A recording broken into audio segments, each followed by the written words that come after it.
Hi, ഞാൻ doctor Juhi, Q&B health കെയറിലെ ഹോമിയോപ്പത്തിക് ഫിസിഷ്യനാണ്. ഇന്ന് എല്ലാവരും ചെയ്യുന്ന ഒരു കാര്യമാണ് വയറിൽ ഗ്യാസ് കയറി കഴിഞ്ഞാൽ അല്ലെങ്കിൽ വയറിൽ എന്തെങ്കിലും ഫുൾനെസ് ഫീലിംഗ് ഉണ്ടെങ്കിൽ പെട്ടെന്ന് എടുത്ത് എന്തെങ്കിലും ഗുളിക കഴിക്കും. അതായത് ആൻറ്റാസിഡ്സോ അല്ലെങ്കിൽ ആൻറ്റാസിഡ് സിറപ്സോ ടാബ്ലറ്റ്സോ ആയിട്ട് കഴിക്കുന്നതാണ്. അപ്പം ഇത്തരം ടാബ്ലറ്റ്സ് കഴിക്കും, അപ്പോൾ ആ ഒരു വേദന ശമിക്കും അല്ലെങ്കിൽ ആ ഒരു ഗ്യാസ് ട്രബിൾ ശമിക്കും. ഇതിങ്ങനെ ഇടയ്ക്കിടയ്ക്ക് ഇങ്ങനെ ചെയ്തുകൊണ്ടേ നിൽക്കും. അപ്പോൾ നമ്മൾ അതിൻ്റെ സിംറ്റംസ് എത്രത്തോളം ഗൗരവം ഉണ്ടെന്ന് മനസ്സിലാക്കുന്നില്ല. അപ്പോൾ ഒരു സ്റ്റേജ് കഴിഞ്ഞ് കഴിഞ്ഞാൽ ഈ സിംറ്റംസ് അധികമായി തുടങ്ങും. ഇതൊരു പക്ഷേ പല കാരണങ്ങൾ കൊണ്ടാവാം. അതിലൊന്നാണ് ഗ്യാസ്ട്രൈറ്റിസ്. ഗ്യാസ്ട്രൈറ്റിസ് എന്ന് പറയുമ്പോൾ നമ്മൾ ആമാശയത്തിൽ ഉണ്ടാവുന്ന അല്ലെങ്കിൽ കുടലിൻ്റെ അകത്ത് ഉണ്ടാവുന്ന ഒരു ഇൻഫ്ലമേഷനാണ് ഈ ഗ്യാസ്ട്രൈറ്റിസ് എന്ന് പറയുന്നത്.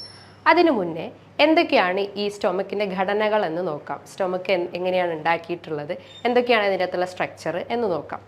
സ്റ്റൊമക്ക് എന്ന് പറയുമ്പോൾ, അതായത് ആമാശയം എന്ന് പറയുമ്പോൾ ഒരു ജെ ഷേപ്ഡ് സ്ട്രക്ചറാണ്. ഇതിന് പല പാർട്സ് ഉണ്ട്. ഫണ്ടസ്, കാർഡിയാക്ക്, ബോഡി, പൈലോറി, അങ്ങനെ പല പാർട്സും ഉണ്ട്. ഇത് ഒരു മ്യൂക്കസ് ലൈനിങ് കൊണ്ട് ഉണ്ടാക്കിയിട്ടുള്ളത്. അതായത് പല ലൈനിങ്സും ഉണ്ട്. മ്യൂക്കസ്, സബ് മ്യൂക്കസ്, മസ്കുലാരിസ്, അങ്ങനെ പല ലൈനിങ്സ് കൊണ്ട് ഉണ്ടാക്കിയിട്ടുള്ളതാണ്.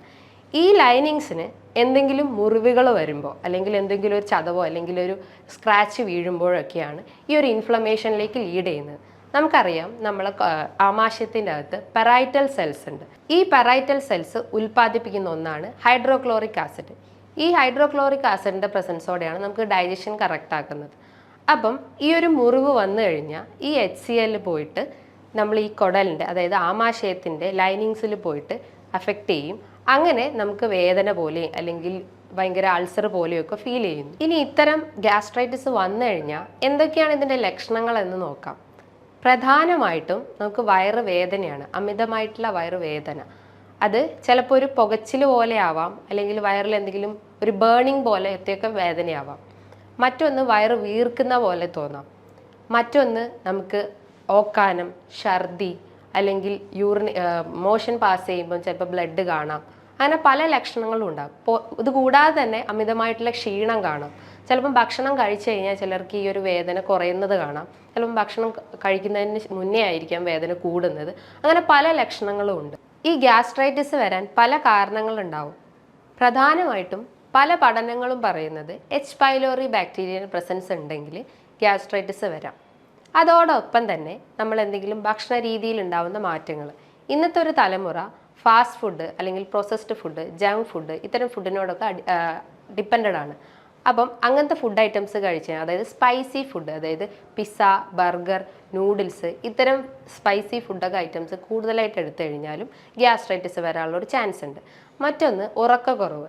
ഇപ്പം ഭൂരിഭാഗം ആളുകളിലും ഉറക്കം അധികം ഉണ്ടാവാറില്ല. അതായത് മിക്ക ആളുകളും ഇന്ന് ലേറ്റ് ആയിട്ടാണ് ഉറങ്ങാറ്. അപ്പം കഴിവതും ഒരു 6 to 7 hours ഉറക്കം മെയിൻറ്റെയിൻ ചെയ്യുക. അപ്പോൾ ഈ ഉറക്കം ഇല്ലാത്തതും ഈ ഒരു ഇതിലേക്ക് ലീഡ് ചെയ്യാനുള്ളൊരു ചാൻസ് ഉണ്ട്. മറ്റ് കാരണങ്ങൾ, അതായത് അമിതമായിട്ടുള്ള സ്ട്രെസ്സ് അല്ലെങ്കിൽ ടെൻഷൻ, ഇതൊക്കെ ഉണ്ടെങ്കിലും ഗ്യാസ്ട്രൈറ്റിസ് വരാം. മറ്റൊന്ന് നമ്മൾ എന്തെങ്കിലും ടാബ്ലറ്റ്സ് എടുക്കുകയാണെങ്കിൽ, അതായത് അമിതമായിട്ടുള്ള എന്തെങ്കിലും ടാബ്ലറ്റ്സ് എടുക്കുകയാണെങ്കിലും ഈ ഒരു ഗ്യാസ്ട്രൈറ്റിസ് ലീഡ് ചെയ്യാനുള്ളൊരു ചാൻസ്. മറ്റ് പ്രധാനപ്പെട്ട കാരണങ്ങൾ എന്ന് പറഞ്ഞു കഴിഞ്ഞാൽ നമ്മൾ പ്രോപ്പർ ടൈമിങ്ങിൽ ഫുഡ് കഴിക്കാത്തത്, അതായത് ഗ്യാപ്പ് ഇട്ട് കഴിക്കുക. ഇപ്പോൾ ഫുഡ് കഴിക്കുകയാണെങ്കിൽ തന്നെ ഒരു 6 hour ഗ്യാപ്പ് തന്നെ ഫുഡ് കഴിച്ചുകൊണ്ടിരിക്കുക. അതായത് ഓവർ ഗ്യാപ്പ് കൊടുക്കാതെ ഒരു പ്രോപ്പർ ടൈമിങ്ങിൽ ഫുഡ് കഴിക്കുക. അപ്പോൾ ഈ ഒരു ഗ്യാപ്പ് മെയിൻറ്റെയിൻ ചെയ്യാതെ നിൽക്കുമ്പോഴും ഗ്യാസ്ട്രൈറ്റിസ് വരാം. മറ്റൊന്ന് അമിതമായിട്ടുള്ള മദ്യപിക്കുന്നവർക്ക് ആ ഒരു ഇൻഫ്ലമേഷൻ വരികയും അങ്ങനെ അസിഡിറ്റിയിലേക്ക് ലീഡ് ചെയ്യാം. മറ്റൊന്നാണ് പുകവലി. അമിതമായിട്ടുള്ള പുകവലിക്കുന്ന ആളുകളിലും ഈ ഗ്യാസ്ട്രൈറ്റിസ് വരാം. ഇന്ന് പലരും ചിന്തിക്കുന്നത് ഈ പുകവലിച്ച് കഴിഞ്ഞാൽ അതിൻ്റെ ഫ്യൂംസ് മുഴുവൻ പകുതിയും ലങ്സിലോട്ടാണ് പോകുന്നതെന്ന് പറയുന്നുണ്ട്. പക്ഷേ ഒരു 30% ഫ്യൂംസും നമ്മളെ GI ട്രാക്റ്റിലേക്ക് അബ്സോർബ് ചെയ്യുന്നുണ്ട്. അങ്ങനെ അസിഡിറ്റി പോലത്തെ അസുഖങ്ങളും വരാൻ ചാൻസ് ഉണ്ട്. ഈ ഗ്യാസ്ട്രൈറ്റിസ് 2 രീതിയിൽ കാണപ്പെടാം. ഹൈപ്പോ അസിഡിറ്റിയും ഹൈപ്പർ അസിഡിറ്റിയും. നമ്മളെ സ്റ്റൊമക്കിന് പല ഘടനകളുണ്ട്. അതായത് കാർഡിയാക്ക്, ഫണ്ടസ്, ബോഡി, പൈലോറസ്, അങ്ങനെ പല സ്ട്രക്ചേഴ്സ് ഉണ്ട്. അപ്പം ഈ ഒരു ഹൈപ്പോ അസിഡിറ്റി എന്ന് പറയുമ്പം ഇൻഫ്ലമേഷൻ ഉണ്ട് ബോഡി പാർട്ടിൽ, അതായത് സ്റ്റൊമക്കിൻ്റെ ബോഡി റീജിയനിൽ ഇൻഫ്ലമേഷൻ വരുമ്പോഴാണ് അത് ഹൈപ്പോ അസിഡിറ്റി ആവുന്നത്. അതേപോലെ തന്നെ ഹൈപ്പർ അസിഡിറ്റി എന്ന് പറയുമ്പം, അതായത് പൈലോറസ് റീജിയനിൽ, സ്റ്റൊമക്കിൻ്റെ പൈലോറസ് റീജിയനിൽ ഇൻഫ്ലമേഷൻ വരുമ്പോഴാണ് അത് ഹൈപ്പർ അസിഡിറ്റി ആവുന്നത്. നമുക്കറിയാം, ഈ പെറൈറ്റൽ സെൽസ് നമ്മളെ സ്റ്റൊമക്കിൻ്റെ ഭിത്തികളിലൊക്കെ അടങ്ങിയിട്ടുണ്ട്. ഈ പെറൈറ്റൽ സെൽസ് സെക്രീറ്റ് ചെയ്യുന്നതാണ് HCl. ഈ HCl സെക്രീഷൻ ആകുമ്പോഴാണ് ഹൈപ്പർ അസിഡിറ്റി ആവുന്നതും HCl സെക്രീഷൻ കുറയുമ്പോഴാണ് ഹൈപ്പോ അസിഡിറ്റി ആവുന്നതും.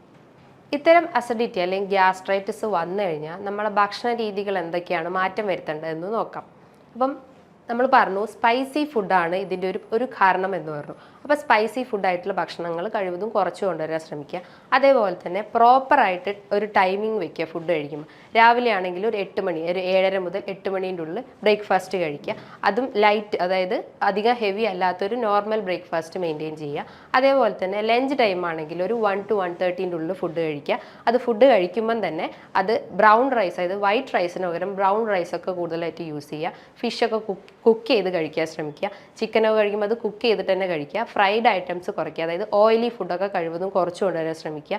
ഇനി ഈവനിങ് ആണെങ്കിൽ ഒരു സ്നാക്സ്, അതായത് ഒരു 4-4:30 ഉള്ള എന്തെങ്കിലും ചായ, സ്നാക്സൊക്കെ കഴിക്കുക. ചായ കുടിക്കാൻ അത്രയും ആഗ്രഹമുള്ളവരാണെങ്കിൽ അത് മധുരം കുറച്ചിട്ട് കഴിവതും കുറച്ച് കൊണ്ടുവരാൻ ശ്രമിക്കുക.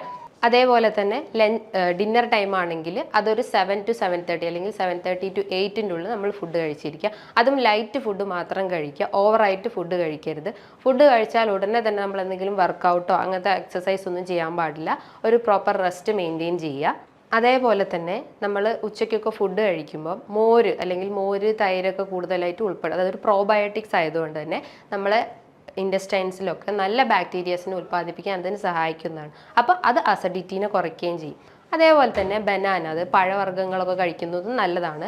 ബ്രോക്കോളി കഴിക്കുന്നതും നല്ലതാണ്. ഇതും അസിഡിറ്റീനെ കുറയ്ക്കാൻ സഹായിക്കുന്നതാണ്. അതേപോലെ തന്നെ നല്ലപോലെ വെള്ളം കുടിക്കുക. തീരെ വെള്ളം കുടിക്കാതിരിക്കരുത്. ഏകദേശം ഒരു 6 to 8 ഗ്ലാസ് വെള്ളം കുടിക്കുന്നതും നല്ലതാണ്. അതേപോലെ നമുക്ക് പാലൊഴിച്ച ചായ, പാലൊഴിച്ച കാപ്പി ഇതൊക്കെ കുടിക്കാൻ നന്നായി ആഗ്രഹിക്കുന്നവരായിരിക്കും. അപ്പോൾ ഇത്തരം ഗ്യാസ്ട്രൈറ്റിസ് അല്ലെങ്കിൽ ഗ്യാസ് ട്രബിൾ ഉള്ള ആളുകളാണെങ്കിൽ പാലുൽപ്പന്നങ്ങളും കഴിവതും കുറയ്ക്കാൻ ശ്രമിക്കുക. അതേപോലെ തന്നെ ഫാസ്റ്റ് ഫുഡ് അല്ലെങ്കിൽ സ്പൈസി ഫുഡ് ഐറ്റംസ് ഉണ്ടെങ്കിൽ അത് കുറച്ച് കൊണ്ടുവരാൻ ശ്രമിക്കുക. അമിതമായിട്ടുള്ള ഉപ്പ് അല്ലെങ്കിൽ അമിതമായിട്ടുള്ള പഞ്ചസാരയൊക്കെ കഴിക്കുന്നവരാണെങ്കിൽ അത് കുറയ്ക്കാൻ ശ്രമിക്കുക. അതേപോലെ നിക്കൽ കണ്ടെയ്നിങ് ഫുഡ് ഐറ്റംസ് ഉണ്ടെങ്കിൽ അത് കുറയ്ക്കാൻ ശ്രമിക്കുക. അതേപോലെ സിട്രസ് ഫ്രൂട്ട്സ് ഒക്കെ ഉണ്ടാവും, അതായത് ഓറഞ്ച്, മൊസമ്പി, നാരങ്ങ ഇത്തരം ഫ്രൂട്ട്സ് ഒക്കെ ഉണ്ടെങ്കിൽ അത് കുറയ്ക്കാൻ ശ്രമിക്കുക. അതേപോലെ പപ്പായ, വാട്ടർമെലൺ ഒക്കെ ഉണ്ടെങ്കിൽ അത് നന്നായിട്ട് ഫ്രൂട്ട് സാലഡായിട്ടൊക്കെ ഭക്ഷണത്തിൽ ഉൾപ്പെടുത്താവുന്നതാണ്. അതേപോലെ തന്നെ ആപ്പിൾ സിഡർ വിനെഗർ, ജിഞ്ചർ, അതായത് മോരിൻ്റെ അകത്ത് ജിഞ്ചറൊക്കെ മിക്സ് ചെയ്ത് കുടിക്കുന്നതും ഈ ഒരു അസിഡിറ്റി നമുക്ക് കുറച്ചുകൊണ്ടുവരാൻ സഹായിക്കും. ഈ ഒരു ഗ്യാസ്ട്രൈറ്റിസ് ഉണ്ടെങ്കിൽ നമ്മൾ ഇത്തരം ഭക്ഷണ രീതികളൊക്കെ ഫോളോ ചെയ്ത് കഴിഞ്ഞാൽ നമുക്ക് ഈ ഒരു ഗ്യാസ് ട്രബിൾ, അതായത് ബ്ലോട്ടിങ്ങും വേദനയും ഇതൊക്കെ നമുക്ക് കുറച്ചുകൊണ്ടുവരാൻ സഹായിക്കും. അപ്പോൾ ഇതുമായി ബന്ധപ്പെട്ട് പല സംശയങ്ങളും നിങ്ങൾക്ക് ഉണ്ടാവാം. അപ്പോൾ താഴെ കാണുന്ന നമ്പറിൽ നിങ്ങൾക്ക് കോൺടാക്റ്റ് ചെയ്യാവുന്നതാണ്. ഇനിയും മറ്റൊരു വീഡിയോയുമായി വീണ്ടും കാണാം. താങ്ക്